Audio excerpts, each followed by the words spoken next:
నిన్న లైవ్లో మీకు 2 మాటలు చెప్పడం మర్చిపోయాను. అదేంటంటే మనకు రన్నింగ్ చేసేటప్పుడు నోరు ఎప్పుడు తెరచాలి, నోరు ఎక్కువ తెరుస్తున్నాము, దానికి సొల్యూషన్ ఏంటని చాలామందికి డౌట్ ఉంటుంది. అది మీ మీద బిల్డ్ అయి ఉంటుంది.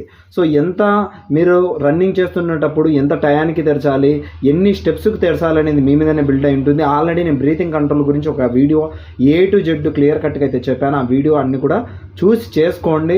సో దాని ప్రకారం మీరు ఫాలో అవ్వండి. దాని తర్వాత ఏంటంటే 1600 సంబంధించి మనకు 4 రౌండ్లు ఉన్నాయనుకుంటే 4 రౌండ్లకు గాను 8 స్ట్రైట్లు వస్తాయి. ప్రతి స్ట్రైట్కి ఒక ల్యాండ్ మార్క్ ఉండాలి.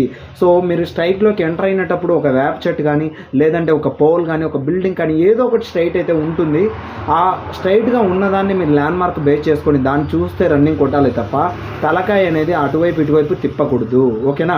అలాగే ఇంకొక స్ట్రైట్కి వెళ్ళినప్పుడు కూడా ఇంకొక ల్యాండ్ మార్క్ అయితే చూసుకోండి. అప్పుడు మీకు ఈజీగా క్లియర్ కట్గా చేసాం అని మీకు ఉంటుంది. ఓకేనా? ఆ విధంగా చేస్తే రన్నింగ్ అనేది